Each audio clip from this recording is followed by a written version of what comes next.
Good morning मेरे प्यारे विद्यार्थियों। मैं आप लोगों का नया इंग्लिश शिक्षक मिस्टर नीरज क्रिकेटा, saint Michael higher secondary school Raigarh. तो मेरे प्यारे विद्यार्थियों, मैं आप प्रत्येक का आज के इस इंग्लिश क्लास में हार्दिक स्वागत करता हूं। तो मेरे प्यारे विद्यार्थियों, शुरू करने से पहले मैं आप लोगों से एक सवाल करना चाहूँगा। लेसन पढ़ने से पहले, नया लेसन देखने से पहले, नया पाठ पढ़ने से पहले मैं आप लोगों से एक सवाल करना चाहूँगा। ठीक है? ओके। तो यहाँ पर कहा गया है पाठ के शुरू में ही कि all of us have scissors and blade at home, yet we go to the barber to get a haircut. Why? Discuss. तो यहाँ कहा गया है कि हम सबों के घर में सभी के पास क्या है? सीजर्स हैं, अर्थात कि कैंचियाँ हैं, ब्लेड हैं, रेजर पत्ती है। Yet we go to the barber, फिर भी हम लोग नाई के पास जाते हैं। क्या के लिए? To get a haircut, बालों को कटवाने के लिए। वाई, क्यों जाते हैं हम? कारण यही है कि नाई जो बाल काटता है ना, उसको मालूम है कि बालों को किस तरह से काटा जाता है, कैसे सजाया जाए, कैसे संवारा जाए, कैसे उसको सेट किया जाए। तो ये बार्बर को अच्छी तरह से मालूम है ना। ये हम सबके बस की बात नहीं है कि हम सभी के पास सीजर्स हैं, ब्लेड हैं, तो हम अच्छी तरह से हम बालों को काट पाएंगे। ऐसी बात नहीं है, क्योंकि ये जो बार्बर हैं, नाई हैं, ये ट्रेनिंग लिए हुए व्यक्ति लोग हैं। ये उस काम के लिए माहिर है, सक्षम है, और इसलिए वे उस काम को अच्छी तरह से करते हैं। अच्छी तरह से बालों को सेट करते हैं, अच्छी तरह से सजाते हैं, संवारते हैं, सुंदर बनाते हैं। राइट? तो यही है कि जो व्यक्ति जिस काम के लिए सक्षम है, निपुण है, अच्छी तरह से कर सकता है, उस व्यक्ति को उसी काम को करना चाहिए। ठीक है? और इसलिए जैसा का तैसा, इंग्लिश में कहा गया है टिट फॉर टैट। तो आज हम जिस पाठ को पढ़ने वाले हैं उसका हेडिंग है मेजर फॉर मेजर। 8वीं class English text book chapter 3 ना, पाठ तीसरा का है मेजर फॉर मेजर। इसका अर्थ यही है नाप के लिए नाप, तौल के लिए तौल। ठीक है मेरे प्यारे विद्यार्थियों? तो आज हम इसी को देखेंगे। ठीक है? तो सबसे पहले मैं मॉडल रीडिंग करूँगा। ठीक है? मैं पढ़ूँगा सबसे पहले, और मैं आप लोगों से यही आग्रह करता हूँ कि आप लोग जैसे मैं पढ़ता हूँ आप अपने किताब पर ध्यान दें, और अगर आपको कोई कठिन शब्द मिलता है जिसका आप उच्चारण नहीं कर सकते हैं, अर्थ नहीं जानते हैं, तो आप बेहिचक मेरे से पूछ सकते हैं। ठीक है? तो मैं अभी पढ़ूँगा आप सबों के लिए, कृपया आप सभी ध्यान दें। तो मैं आप लोगों से रिक्वेस्ट करता हूँ, अर्जी करता हूँ कि आप अपने इंग्लिश टेक्स्ट बुक का पेज नंबर 13 लीजिए। 13 ना, lesson 3। Okay? Major for major, ये इस प्रकार है। ठीक है? आप चित्र देख सकते हैं, यहाँ पर इंग्लिश रीडर लिखा हुआ है, class 8 3 major for major. Okay? और इधर बाद में जब हम लोग अनुवाद करेंगे ना, उसका व्याख्या करेंगे, तो हम लोग ये सारी चीज़ों का हम लोग देखेंगे। यहाँ पर राजा है ना, एक व्यक्ति उसकी सेवा में लगा हुआ है, और एक व्यक्ति क्या है, वहाँ उसके साथ खड़ा है, उससे बातें कर रहा है। ठीक है? ओके। तो मेरे प्यारे विद्यार्थियों, पहला परिच्छेद है। ठीक है? पहला paragraph. Okay? First I will read. Okay? First, सबसे पहले मैं पढ़ूंगा। Lesson 3 major for major. Okay? Krishna Devaraya was known for his patronage of poets and scholars and he was equally fond of fine arts. Once he came to know about a brilliant artist named Raja Varma. He invited Raja Varma to the court and asked him to draw his portrait. दूसरा परिच्छेद. The king was very pleased with the artist when his portrait was ready. In the portrait, the majestic and handsome king seemed to have come alive within the frame. ठीक है. और आगे देखिए. Apart from this portrait, Raja Varma drew images of prominent characters of men and women from the Puranas and so on. He became well known for his genius and close and dear to the king. Overwhelmed with joy, Krishna Devaraya called the artist and asked him what he wanted. The Raja Varma did not reply. The king, on the spur of generous impulse, rewarded him with the chief ministership. Okay, ठीक है मेरे प्यारे विद्यार्थियों. तो आगे मैं आप लोगों के लिए ना कुछ कठिन शब्द हैं, उनको मैं इंगित किया हूँ. ठीक है. तो हाँ, पहला परिच्छेद में आप देख सकते हैं पैट्रोनेज, ना अंडरलाइन में किया हूँ. पैट्रोनेज, आप मेरे पीछे दूर आ सकते हैं. पैट्रोनेज. उसके बाद में स्कॉलर्स. ठीक है. Fine arts. उसके बाद में है ब्रिलियंट. उसके बाद में है पोर्ट्रेट. उसके बाद में है मैजेस्टिक. उसके बाद में है सीम्ड. ठीक है. अगला परिच्छेद का कुछ कठिन शब्द है, उसको भी देख लेते हैं. आप लोग मेरे पीछे दोहराइएगा.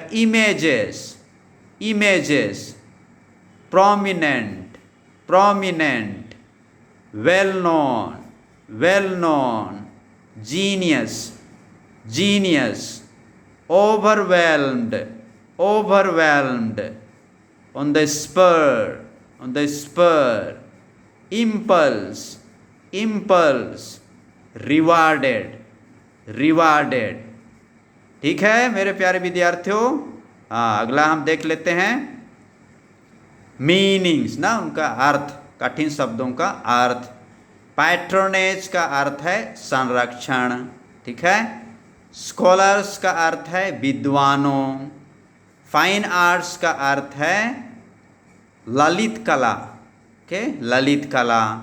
ब्रिलियंट, इसका अर्थ है प्रतिभाशाली. ठीक है. पोर्ट्रेट, इसका अर्थ है चित्र. मैजेस्टिक, इसका अर्थ है राजस्वी. ओके. सीम्ड, इसका अर्थ है प्रतीत हुआ. टू सीम से आया है. ओके. आगे है इमेजेस. इसका अर्थ है किसी वस्तु या व्यक्ति का प्रतिबिंब या चित्र. ठीक. पोर्ट्रेट और इमेजेस प्राय एक जैसा है. प्रोमिनेंट, इसका अर्थ है प्रमुख. वेल नोन, इसका अर्थ है जाने माने. ठीक है. जीनियस, इसका अर्थ है प्रतिभावान. ओवरवेल्म्ड, मतलब अत्यधिक अभिभूत. ऑन द स्पर, इसका अर्थ है प्रेरणा पर आधारित. इसको ऑन द स्पर बोलते हैं. इम्पल्स, ये प्रोत्साहन भी होता है, प्रेरणा भी होता है. ठीक है. रिवार्डेड, इसका अर्थ है पुरस्कृत.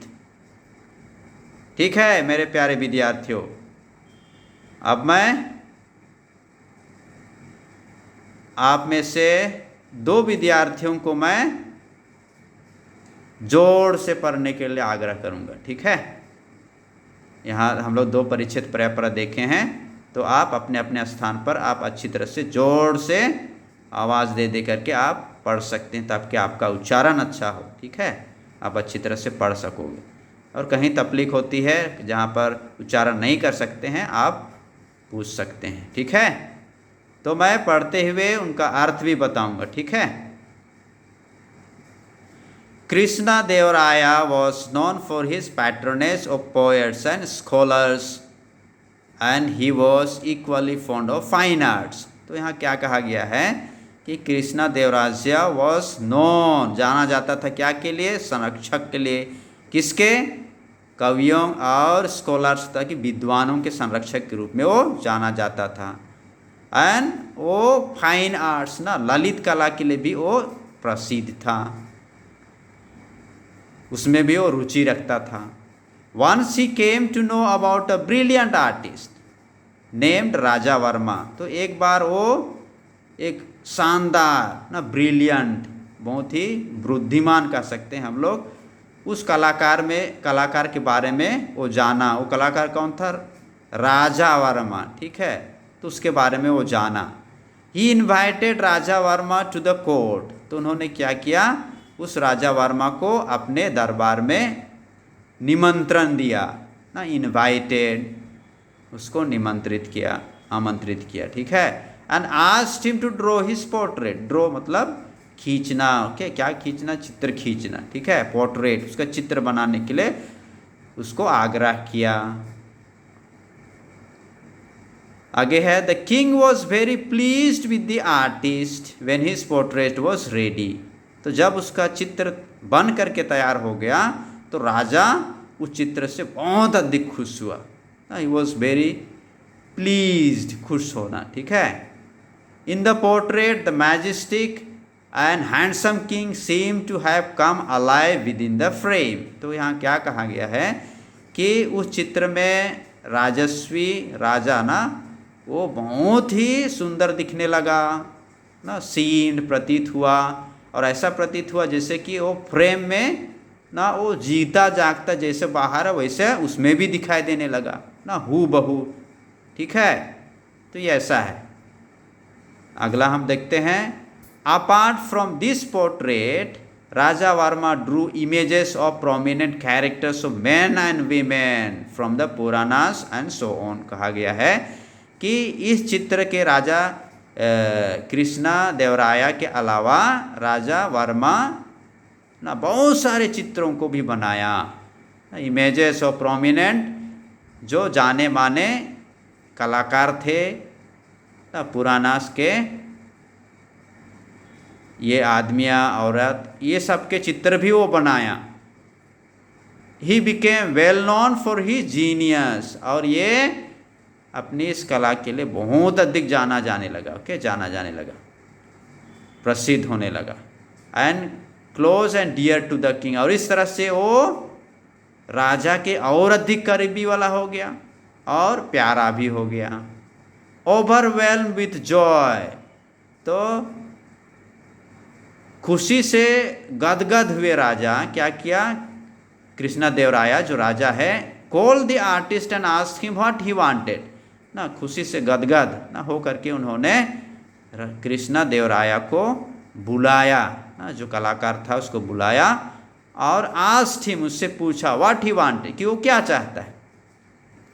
When Raja Varma did not reply, जब राजा वर्मा ने उसको कोई उत्तर नहीं दिया, the king on the spur, king the spur, प्रेरणा से प्रेरित होकर के उदारता पूर्वक rewarded him with the chief ministership, उसको मुख्यमंत्री के पद पर उसको मतलब उसको पुरस्कृत किया ना, उसको चीफ मिनिस्टर मुख्यमंत्री का पद उसको मिला। किसको? राजा वर्मा को। किसने दिया? कृष्णा देवराया जो राजा था। ठीक है, तो ये है। तो मैं सोचता हूँ कि आप लोग समझ गए होंगे इनका अनुवाद। ओके, तो आगे हम लोग देखते हैं। ठीक है, कुछ सवाल हैं जो मैं आप लोगों से पूछना चाहूँगा। ठीक है, ये जो हम लोग अभी पढ़े, जो भी हम लोग उसका अनुवाद देखें, उसी से संबंधित। ठीक है, तो पहला क्वेश्चन है, who was Raja Varma? Who was Raja Varma? तो आप लोग उसको अच्छी तरह से पढ़िए, आपको मालूम हो जाएगा कि हु वॉज राजा वर्मा। ठीक है, वो आर्टिस्ट था, कलाकार था, चित्र बनाता था। ठीक है, तो ऐसा है, तो आप लोग अपने नोटबुक में ज़रूर लिखिएगा। दूसरा है what is special about Krishna देवराया। कृष्णा देवराया के बारे में विशेष बात क्या है, वो क्या के लिए जाना जाता है ना? वो पैट्रोन संरक्षक किसके किसके था? कवियों के, विद्वानों के संरक्षक। ठीक है। तीसरा सवाल है हाउ वॉज राजा वर्मा ना, Raja Varma, how was Raja Varma rewarded with. Okay, Raja Varma को पुरस्कृत किया गया, क्या से पुरस्कृत किया गया ना? चीफ मिनिस्टर से। उसको आप लोग अच्छी तरह से लिखिएगा। ठीक है, नहीं समझ में आने से ज़रूर पूछिएगा। ठीक है, तो ये होम असाइनमेंट, घर काम आप लोगों के लिए। ठीक है, write down the explanation of first paragraph in your own words in Hindi. Hindi में आप लोग फर्स्ट पैराग्राफ, फर्स्ट परिच्छेद का अनुवाद कीजिए, ताकि व्याख्या कीजिए, क्या में? हिंदी में। ठीक है मेरे प्यारे विद्यार्थियों, तो मैं सोचता हूँ कि आप लोग आज के इस पढ़ाई पाठ को अच्छी तरह से समझ गए होंगे, तो इस तरह ध्यान दीजिएगा। तो सबों को बहुत बहुत धन्यवाद। Have a good day. आप लोगों का दिन शुभ हो। Thank you.